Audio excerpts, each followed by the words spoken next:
बिल्कुल ऐसे भी हमने देखा। ये सुनो, वही हम कहना चाह रहे हैं पूर्व का, ऐसे भी दृश्य देखने को मिला कि एक कृषक है, अपने हाथ में कुल्हाड़ी ले रखा है और वह लकड़ी को काट रहा है, फोड़ रहा है। उस समय बिचनी काटा तो बस अपने धोती को थोड़ा फाड़ करके बांध दिया उंगली को और पुनः वापस वह शुरू हो गए। हाँ हाँ, क्या ही है, किसी को ज़्यादा जल्दी जो है संवेदन होता है, किसी को देर से होता है, किसी को ना के बराबर। उसको जो है ना वो चींटी जैसे काट लेता, उसी प्रकार समझ करके वो उसका उस ओर उपयोग ही नहीं। हाँ, सुख दुख का संवेदन नहीं वहां पर, बस ऐसा ही होता है। कभी कभी मान लो आपने देखा होगा कि सिगड़ी पर मान लो कोई पात्र है, तपा हुआ है, उसके अंदर मान लो कोई रसोई बना रहे हैं, तो उसको उतारना है तो एकदम झट से यूँ करके थोड़ा सा, हाँ, ऐसा कर लेते हैं, तो थोड़ा सा संवेदन होता, ज़्यादा नहीं होता। उसी प्रकार उनकी स्थिति है, भयानक उपसर्ग होने के उपरांत उस पर उनका ध्यान ही नहीं है। इसको लीनता बोलते हैं। इसलिए वह कर्म सुख और दुख को दे नहीं रहा है, उपयोग हमारा उस ओर गया है, इसलिए मैं दुखी हूँ, मैं सुखी हूँ आदि आदि वह अनुभव करता है। हाँ हाँ, बिल्कुल खा रही ना, लेकिन उनको मालूम नहीं कौन खा रही है। इसी का नाम सहनन है। और सहनन के साथ साथ जो शरीर के प्रति जो निरीहता का जो भाव है, इसी को साधना बोलते हैं। जब एको हम निर्ममः शुद्धः ज्ञानी योगींद्र गोचर बाह्या संयोगजा भावा मत सर्वे पे सर्वथा। ये बोल रहे हैं अपन छाया में बैठ के, उपसर्ग के समय पर बोलो तो हम माने कि आप कितने अध्यात्मनिष्ठ हैं। सुनो, गाथा को दोहराना अलग है, किंतु उस समय वह गाथा उपयोग में आ जाए तो उपयोग में गाता है और वह उपसर्ग एक तरफ हो रहा है, उस ओर ध्यान नहीं उनका। ये निरीहता, ममत्व भाव का अभाव कैसे आती है? जब आती है उस समय कहा जाए, कहने में भी नहीं आती वो। हाँ, कहने में चले जाएंगे तो हम भी बाहर आ जाएंगे। समस्या ये है, कुंद कुंद स्वामी ने जो शुक्ल ध्यान का वर्णन किया है अथवा शुद्धोपयोग का वर्णन जो किया है, वह शुभोपयोग की भूमिका में ही वर्णन किया है, ध्यान रखो। क्योंकि शुद्धोपयोग का वर्णन करना संभव ही नहीं, वह संवेद्य वस्तु है, केवल फील करने की वह वस्तु है।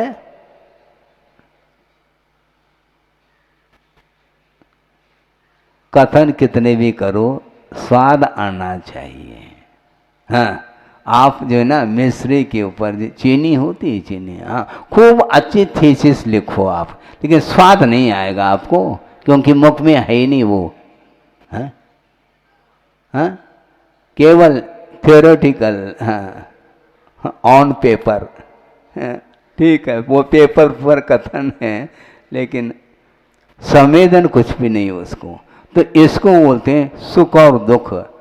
यस्मात् पूर्वोक्त प्रकारेण स्पर्शादि मूर्त पंचेंद्रिय रूपम मूर्त इंद्रिय भुज्यते स्वयं मूर्तम सुख दुखादि रूपम कर्म कार्य दृश्यते।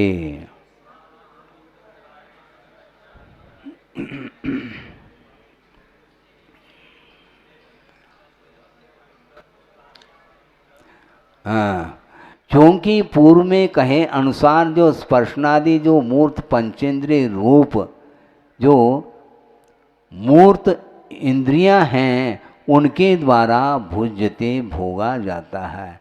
स्वयं मूर्तम सुख दुखादि रूपम, वह सुख दुखादिक रूप वो मूर्त परिणाम है। कर्म कार्यम दृश्यते, क्योंकि कर्म के कार्य के रूप में देखने में आ रहा है, इसलिए वह मूर्त है। क्योंकि आपकी जो चेष्टाएं हो रही हैं वह देखने में आ रही हैं, सुख की चेष्टा और दुख की चेष्टा। हाँ,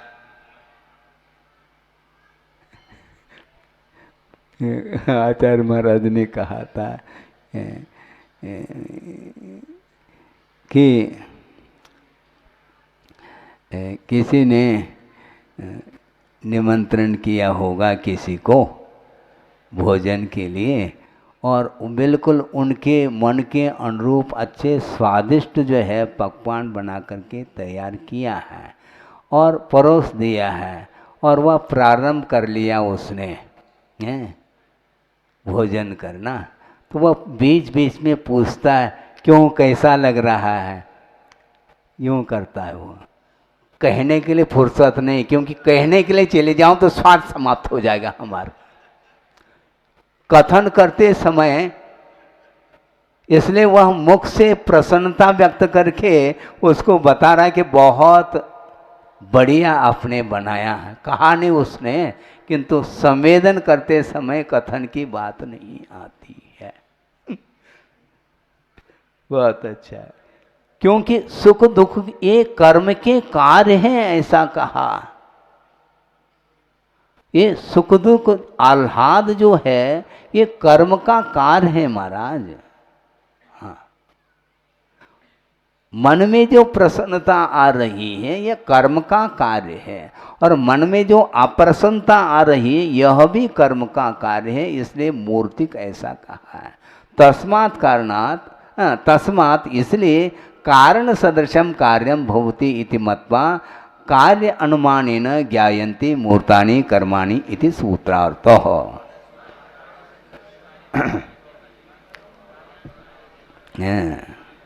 इसलिए कारण के अनुरूप कार्य होता है, ऐसा जान करके ही कार्य के अनुमान से ही ये कर्म मूर्तिक है ऐसे जानने में आते हैं।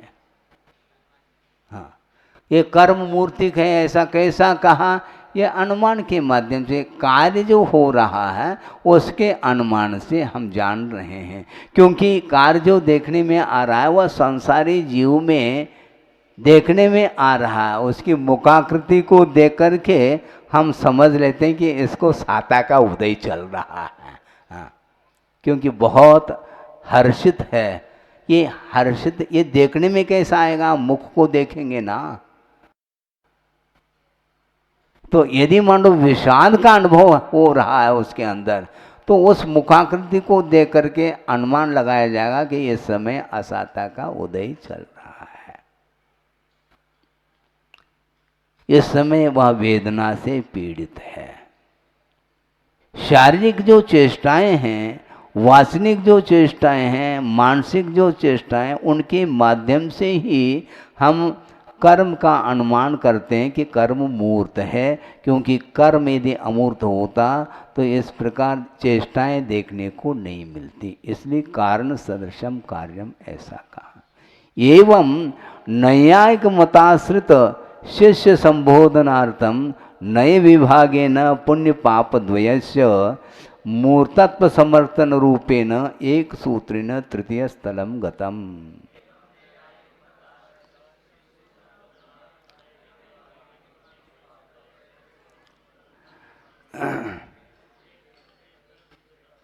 इस प्रकार न्यायिक मत के आश्रित जो शिष्य है उसको संबोधित करने के लिए नए विभाग के साथ पुण्य और पाप इन दोनों के प्रति मूर्तत्व का समर्थन करने रूप ये एक सूत्र के माध्यम से तीसरा स्थल समाप्त हो जाता है।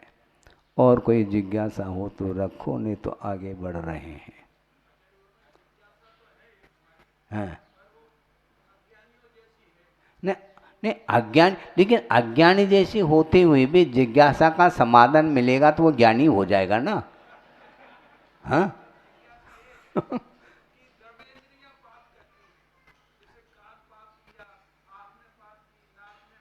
सुनो, हाँ हाँ, सुनो सुनो, एक मिनट। आंख के द्वारा क्या ग्रहण करने में आता है? रूप ग्रहण करने में आता है, यही है ना। किंतु रूप को देखने का भाव आंख में है क्या मन में है? इसलिए मन को सजा देंगे, आंख को काय को देंगे हम? निवेदन आप कुछ नहीं, निवेदन बहुत हो गया निवेदन आपका, क्योंकि सारे जो इंद्रियां हैं ये आधारभूत है, द्रव्येंद्रिय हैं ये, किंतु जो भावेंद्रिय है उसके माध्यम से ही द्रव्येंद्रियां एक्टिव होती, बल्कि द्रव्येंद्रियां काम करती नहीं, काम करने में सहयोग मात्र प्रदान करती है, उसका आधार लिया है। हाँ, समझने के लिए आपके लिए हम कहना चाहते हैं, आप कवि हैं, ठीक है, कविता लिख रहे हैं, काव्य ये कर्म कहलाया आपका, और आप कवि हैं, इसलिए उस काव्य का कर्ता आप हैं। किसके द्वारा लिख रहे हैं? कलम के द्वारा। कलम के द्वारा आप बाद में लिख रहे हैं, पहला यहाँ लिख दिया आपने, इसी को बोलते हैं भावात्मक परिणति। आप लिखो अथवा न लिखो, बिना लिखे भी आपको यदि मन में है तो बिल्कुल थ्रू आउट आप कविता का पाठ करते चले जाएंगे। तो वो भावात्मक परिणति है। मन में जब तक विकल्प नहीं होता तब तक इंद्रियों की चेष्टा संभव नहीं, अपने आप इंद्रियों में प्रवृत्ति नहीं होती। हमने देखने का भाव किया इसलिए मुड़ करके देखा, संकेत किसने किया? आंख ने नहीं, संभव नहीं। और दूसरी बात, आंख खुली है और आपका उपयोग अन्यत्र है तो भी काम नहीं होगा। कुल मिलाकर के आपका जो उपयोग है, आपकी जो मनस्थिति है, उसके ऊपर ही सारा कार्य निर्धारित है। इसलिए द्रव्येंद्रियों के लिए कोई पनिशमेंट की आवश्यकता ही नहीं, क्योंकि वह जड़ात्मक है। हाँ, आपका मन ही है ना, इंद्रिय का तो नहीं है। हाँ हाँ, आंख ने पाप नहीं किया, इसको पहला लिख करके रखो। हाँ, ये पाप करने वाला स्वयं है, इसलिए उसी के लिए दंड दिया जा रहा है, आंख के लिए थोड़ी दिया जा रहा है।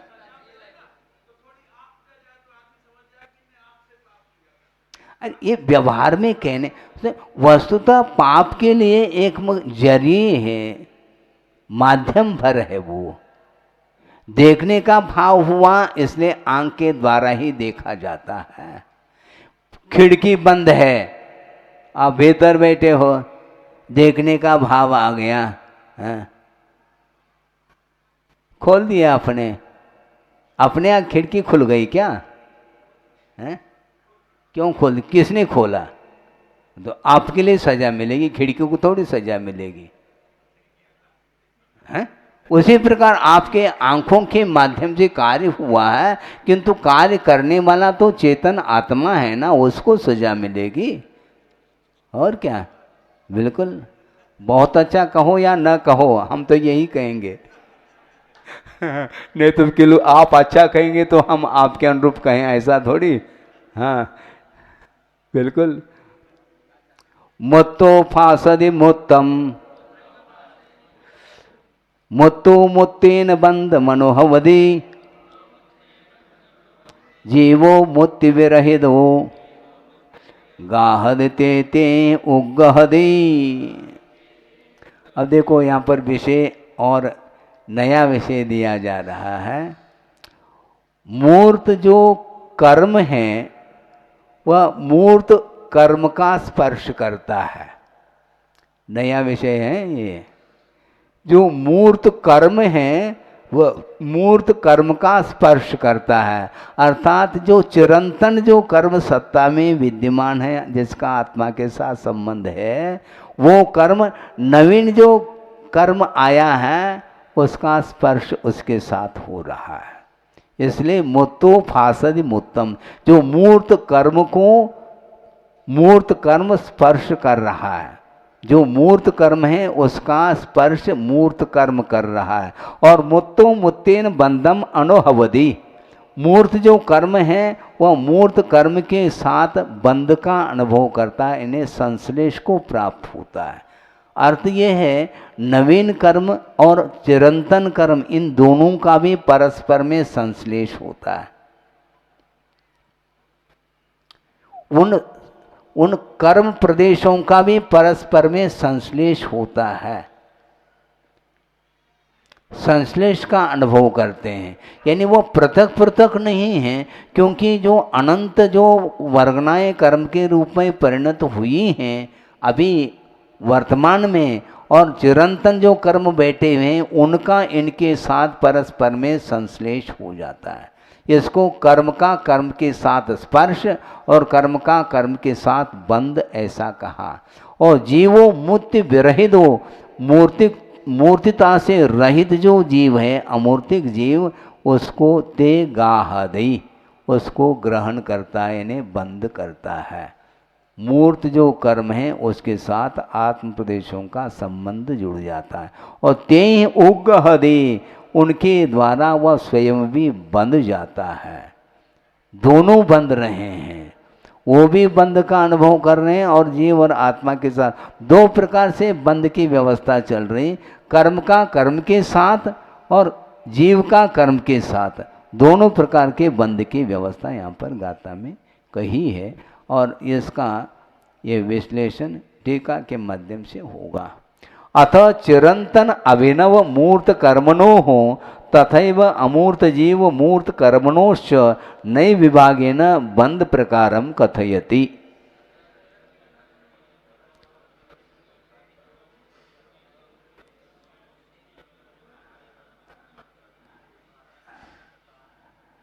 चिरंतन अर्थात पुरातन कर्म और अभिनव अर्थात नवीन कर्म, इन दोनों का, इसी प्रकार अमूर्त जीव और मूर्त कर्म, इन दोनों का नए विवाह के साथ बंध का जो प्रकार है उसका कथन किया जा रहा है। अथवा मूर्त रहित जीव मूर्त कर्माणि कथम बध्नाति इति नैयायिक आदि मतानुसारिणा शिष्येन पूर्व पक्षे कृते सति नई विभागेन परिहारम ददाति।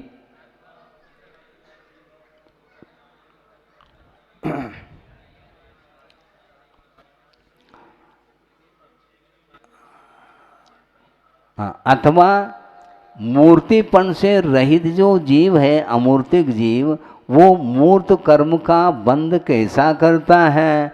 इस प्रकार नैयायिक आदि मत के अनुसार चलने वाला कोई शिष्य है, उसने पूर्व पक्ष कर लिया, करने पर नए विभाग के माध्यम से इन नयों का आश्रय लेकर के उसका परिहार अर्थात समाधान दे रहे हैं।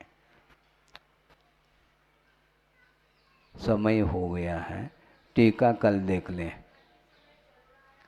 हाँ, प्रति समय बुद्धिपूर्वक और अबुद्धिपूर्वक दोनों प्रकार से आपकी बुद्धि उस ओर नहीं जा रही है, आपके परिणाम हो गए हैं। मान लो हर्ष विषाद आदि भिन्न भिन्न कार्यों को लेकर के ये परिणाम जिस समय होते हैं उस समय ऑटोमेटिक कर्म बंध की धारा चलती रहती है, उसको हम रोक नहीं पाएंगे। हाँ, स्विच ऑन कर लिया तो मशीन चालू हो गई, खत्म। जब तक ऑफ नहीं करेंगे तब तक वह मशीन गतिशील रहेगी। बोधि समाधि परिणाम शुद्धि स्वात्मोपलब्धि शिव सुख सिद्धि चिंतामणिम चिंतित वस्तुदाने त्वामंद मानस्य ममास्तु दे। परम पूज्याचार्य गुरुवर श्री विद्यासागर जी मुनि महाराज, आपको स्वतंत्रता का अनुभव नहीं होगा, क्योंकि आप इसलिए स्वतंत्र नहीं है कि आपका जिन जिन पदार्थों के साथ जब तक संबंध बना रहेगा, चेतना चेतनात्मक पदार्थों के साथ जो अपने से बिल्कुल ही पृथकभूत हैं, उन पदार्थों के साथ जब तक आपका संबंध स्थापित रहेगा तब तक आप स्वतंत्रता का अनुभव नहीं कर सकते हैं। आप कितने भी कोशिश करो, यद्यपि उन पदार्थों के साथ आपका कोई जिस प्रकार किसी रस्से से बांध दिया हो ऐसा तो नहीं है, बिल्कुल पृथक पृथक आप बैठे हुए हैं, किंतु बैठे हुए भी सबका अपना अपना संबंध जिसके साथ है उनके साथ वह बंधा हुआ है। इसी को बोलते हैं परिवार। गांव की अपेक्षा से, स्टेट आदि की अपेक्षा से भिन्न भिन्न गांव, भिन्न भिन्न राज्य से, लेकिन जब तक है तब तक थोड़े वो जो है ना व्यावहारिकता के नाते वार्ता अधिक वह कर लेता है, उतने में ही वह थोड़ा सा परिचय प्राप्त कर लेता है और उतने में ही वह फ़ोन नंबर आदि को ले लेता है। इसी का नाम संबंध धीरे धीरे जुड़ता है वो संबंध। तो लेकिन वो व्यापारिक संबंध है, किंतु वस्तुतः पारिवारिक जो संबंध है वो बहुत सीमित मात्रा को लेकर के है। तो जितना आप संबंध गहरा संबंध जोड़ते चले जाते हैं तो उतना उतना संबंध बढ़ता जाता है। जिसके साथ बंधन था, संबंध था, उसको तोड़ करके वह निकल जाते हैं। भाव हुए हैं भले बुरे के भाव, उन सब को मैं क्षमा करता हूँ, क्षमा चाहता हूँ, इस प्रकार करके वह संबंध को तोड़ देता है और वैराग्य को प्राप्त कर लेता है। अत्र निश्चयेन अमूर्तस्य अपि जीवस्य व्यवहारेण मूर्तत्वे सति बंधः संभवति इति सूत्रार्थः।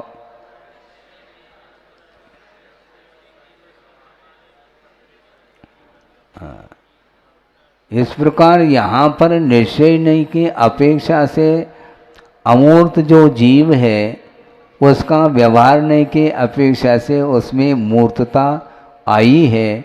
इस प्रकार होने पर बंध संभव होता है। ये बंध जो है ना बिना मूर्त स्वीकार किए जीव को मूर्तता, जीव वस्तुतः अमूर्त है किंतु उसमें जब तक बंध होता है तब तक उसको मूर्त के रूप में ही स्वीकार करना पड़ता है। तथा च उक्तम, कहा भी है, बंधम पड़ेयतम लक्षण दो होदित स्नानतम तम्मा अमुत्य भावो नेगंतो होद जीवस्व। बंध के प्रति एकत्व है। बंध की विवक्षा से कर्म और आत्मा अथवा जीव इन दोनों में एकत्व हो जाता है, यानी दोनों एक में एक हो जाते हैं। लक्षण दो होद तस्य नानत्तम, लक्षण के अपेक्षा से उनमें नानापन है, अर्थात कर्म का स्वरूप, कर्म का नेचर और जीव का स्वरूप, इन दोनों में भेद भिन्नता है और लक्षण के अपेक्षा से, किंतु बंध के अपेक्षा से एकत्व हुआ है। इसलिए जीव का जो अमूर्तिक भाव है वह एकांत से अमूर्तिक नहीं है। जीव न एगंतो अमूर्ति भावो जीवस, जीव का जो अमूर्तिक भाव है वह एकांत से नहीं, संसार दशा में वह मूर्त है और स्वभाव के दृष्टि से उसको अमूर्त मानना है। ये प्रयोग में आना ही कठिन है। आया है, अमूर्त जीव यदि आपके दृष्टि में आ जाए तो किसी के साथ आपका परिचय है ही नहीं, क्योंकि परिचय जो होता है वो मूर्त जीव के साथ ही परिचय होता है। पृथ्वी ज्ञान का जो विषय बनता है वह संसार दशा में ही बनता है, क्योंकि वह इंद्रियातीत वह जीव की परिणति है और आप आंखों से देख रहे हो और हर्ष का अनुभव करते हैं। क्यों भाई, बहुत दिन हो गए, क्या हो गया, आजकल अपने आप में रहने लगे, मिले नहीं हमसे, कोई गलती तो नहीं हुई। ये सब जो है ना मिलने के बाद बोलते क्या नहीं, क्यों बोलते हैं? क्या उसका परिचय, उसके साथ आपका परिचय है? जीव के साथ आत्मा के अपेक्षा से शुद्ध जो जीव है, वह अमूर्तिक है, तो ऐसी स्थिति में उसका क्या परिचय है? किसी भी वह इंद्रिय का विषय बन ही नहीं सकता। अरसम रूपम गंधम, ये गाथा जो है ना, ये काम में नहीं आ रही है। आ रही है वो गाथा, तो क्यों नहीं आ रही? सब में भी काम में नहीं आ रही, तो कोई फिर मिथ्या दृष्टि को कैसे काम में आएगी वो गाथा? में बता दो। आती है तो कब आएगी वो? जिसको भी देखते हैं, हाँ ये आ गए, या अमुक जगह से आ गए, अमुक जगह से, ये सारा सारा परिचय जो हो रहा है वह केवल संसारी जीव की अपेक्षा से परिचय है। वस्तुतः स्वभाव की अपेक्षा से किसी का किसी के साथ कोई परिचय है ही नहीं है। तो ये क्या, फिर ये हर्ष और आनंद का ये उल्लास जो है, ये किस बात को लेकर के हैं, हमें बताओ। और वह विषय श्रद्धान का विषय होते हुए भी वह प्रैक्टिकल, वह प्रयोग में क्यों नहीं आ रहा है? व्यक्ति कभी भयभीत हो जाता है, कभी शोकाकुल हो जाता है, कभी हर्ष का अनुभव करता है, कभी राग का अनुभव करता है, कभी द्वेष का, कभी मित्रता का अनुभव, कभी शत्रुता का अनुभव। ये सारा सारा जो कुछ भी परिणाम है, ये किस रूप में, क्या वस्तुतः यह जीव का स्वरूप है? नहीं है। ऐसा गाढ़ स्वरूपदान हो गया, हाँ ठीक है, गाढ़ हो गया और प्रगाढ़ हो गया। होने के बाद भी हो क्या रहा है, प्रयोग किस रूप में हो रहा है, हम पूछना चाहते हैं।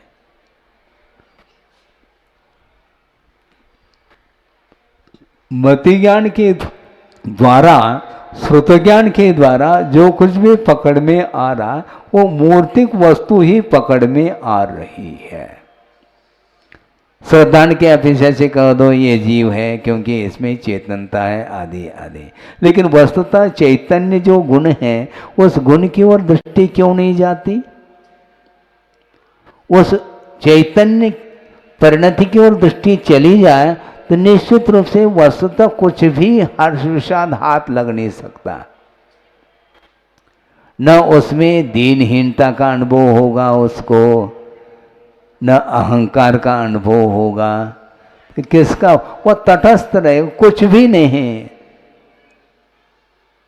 ये जितने भी विकल्प हैं, ये वैभाविक ही विकल्प हैं, और इन्हीं विकल्पों के माध्यम से संसार का निर्माण होता है। इसलिए इन सभी विकल्पों को छोड़ने के लिए कहा है। और प्रतिदिन सामायिक पाठ में इसको रटता भी चला जाए। सर्वम निराकृत्य विकल्प जालम संसार खंतार निपात हेतुम विवेक्तम आत्मानम अवेक्षमान निलीयसे तम परमात्म तत्व। ये पाठ पाठ हो रहा है, निषेध नहीं कर रहा हूँ, नित्य पाठ भी भूल जाओगे। पाठ तो करो, लेकिन पाठ करने के बाद भी वह महसूस क्यों नहीं हो रहा है? उन विकल्पों से हम ऊपर कब उठेंगे? सफेदी आ गई। सामायिक पाठ पढ़ते पढ़ते पढ़ते पढ़ते हैं, आ गई कि नहीं? इसके बाद भी वो सांसारिक विकल्पों से वो ऊपर क्यों नहीं उठ पा रहा है? बहुत विचित्र दशा है। और स्नेह और बढ़ता जाता है किसी व्यक्ति विशेष के प्रति। कभी कभी आपकी दृष्टि महासत्ता की ओर जाते, किंतु इस दृष्टि से नहीं जाते। हाँ, ये तो सामान्य व्यक्ति है, मतलब संग्रहणे का विषय है, क्योंकि हमारा उनके साथ क्या संबंध है? कोई तालमेल है ही नहीं, हमारा व्यवहारिक संबंध ही नहीं उनके साथ। तो व्यावहारिक सांसारिक संबंध जब तक है, तब तक उसको विशेष रूप से उसको महत्व दिया जाता है। ये सब रिस्पांस वगैरह, ये रिस्पांस क्या है? क्यों आप मौन बैठे हैं? ये हम गए थे लेकिन कोई रिस्पांस नहीं मिला। ये क्या वस्तु है? उसका अर्थ क्या है? शाब्दिक अर्थ क्या है? शाब्दिक अर्थ क्या, तुम तो बोलो।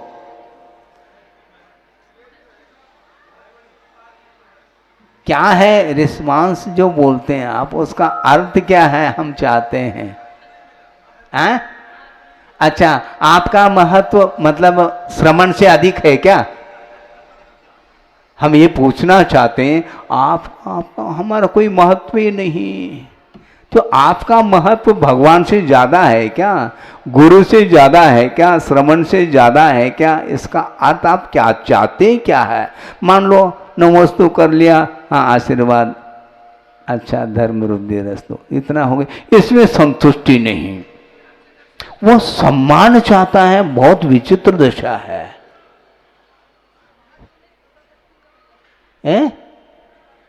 कृपा दृष्टि का अर्थ क्या? पर्टिकुलर क्यों? जब सभा, सुनिए बहुत, इतना ही पर्याप्त था मेरे लिए। कम से कम आपके तरफ से कुछ मिल तो जाए ताकि हम फैला सके उस विषय को। मतलब पर्टिकुलर व्यक्ति विशेष के प्रति क्यों?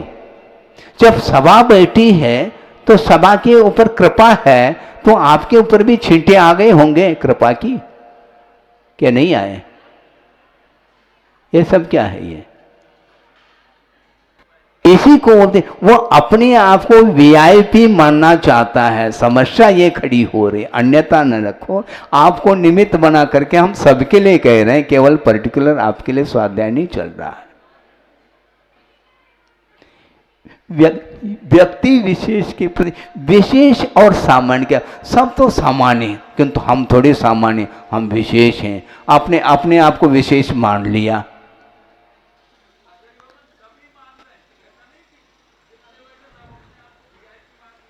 मानना ही है तो ठीक है, अपने हाथ से शाबाश दे दो ना, क्या बात हो गई? हमारी शाबाश देने की जरूरत क्या है आपके लिए? हाँ, अपने आप की पीठ थपथपाओ है। ये सब क्या है? वस्तुतः सुनो कि तत्व की चर्चा के समय पर ये सारे भाव गौण हो जाते हैं, बल्कि हमेशा के लिए होना चाहिए। हम इधर ये कहना चाह रहे हैं, ये जितने भी भाव हैं ये वैभाविक भाव ही नहीं, बहुत यह निम्न स्तर के भाव माने जाते हैं। मैं क्या बड़ा, सब छोटे बड़े की परिकल्पना ये वस्तुतः सापेक्ष है। ये परिकल्पना निरपेक्ष नहीं। छोटा बड़ा है, सूक्ष्म स्थूल, ये क्या? ये स्थूल है, ये सूक्ष्म, ये सापेक्ष है। बड़ा छोटा ये सापेक्ष है।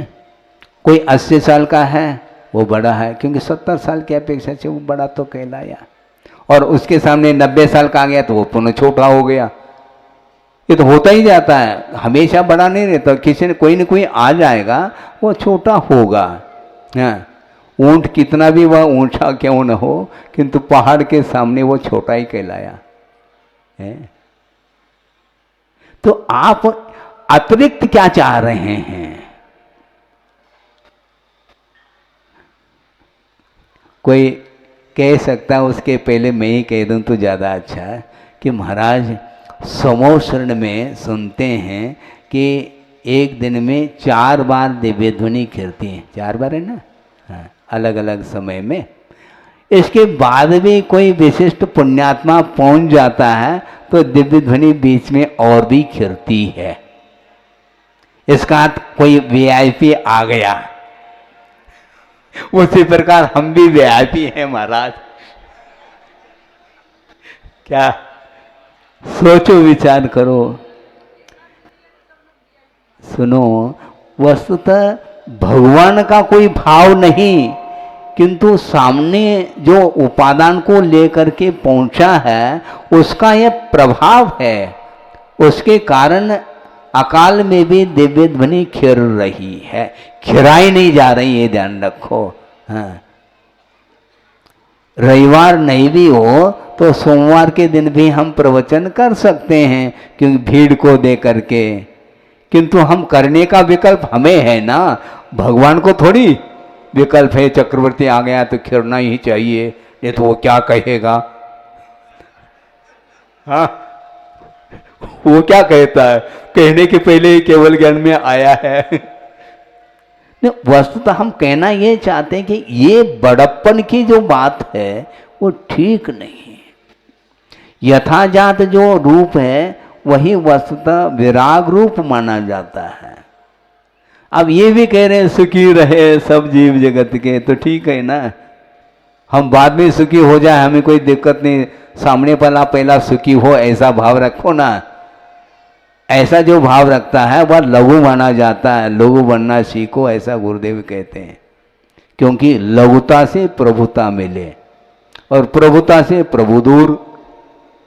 हाँ, जो जितना लघुत्व का अनुभव करेगा वही प्रभु बनने के योग्य निकट पहुंच जाता है। इसलिए गुरुदेव का ये कहना था, कई बार उनके मुख से हमने भी सुना है कि भगवान मुझे, मैं तीर्थंकर बनूं या न बनूं इसका मुझे कोई विकल्प है ही नहीं। एक ही विकल्प है कि संवत्सर में किसी एक कोने में मुझे स्थान मिल जाए, हमें पर्याप्त है। और आप कह रहे हैं रिस्पॉन्स, महत्व की बात करते हो, क्या महत्व में क्या रखा है। हमें रिद्धि सिद्धि की आवश्यकता नहीं, हमें शुद्धत्व उपलब्ध हो जाए, खत्म। ये होना चाहिए, लेकिन ये है ही नहीं। और इसमें निश्चित रूप से ये सापेक्ष ही भाव है, बड़ा छोटा। ये ज्ञानी प्रकांड विद्वान है, सामान्य विद्वान अलग होगा। हाँ, ये उद्भट है, अच्छा ठीक है। ये सब क्या है, ये विशेषण जितने भी जोड़ते हैं वो अलग अस्तित्व रखता है वो। हाँ। और स्वभाव से वह दूर होता चला जाता है। एक और सैद्धांतिक बात आपके सामने रखूं, वो भी यथार्थ है, वो वस्तुतः देखा जाए कि श्रेणी में, श्रेणी किसको मणती है, सप्तम गुणस्थान से अष्टम गुणस्थान के सम्मुख कौन पहुंचता है, कौन पहुंचता है, साधु ही पहुंचता है। न उपाध्याय वहां तक पहुंच पाएगा, न आचार्य पहुंच पाएगा, क्योंकि ये सारे सारे सापेक्ष ये पद हैं। हाँ, किंतु विकास करना चाहो, आत्मिक विकास केवल, क्योंकि लघुता से प्रभुता मिले और प्रभुता से प्रभु दूर। हाँ, जो जितना लघुत्व का अनुभव करेगा वही प्रभु बनने के योग्य निकट पहुंच जाता है। इसलिए गुरुदेव का ये कहना था, कई बार उनके मुख से हमने भी सुना है कि भगवान मुझे, मैं तीर्थंकर बनूं या न बनूं इसका मुझे कोई विकल्प है ही नहीं। एक ही विकल्प है कि संवत्सर में किसी एक कोने में मुझे स्थान मिल जाए, हमें पर्याप्त है। और आप कह रहे हैं रिस्पॉन्स, महत्व की बात करते हो, क्या महत्व में क्या रखा है।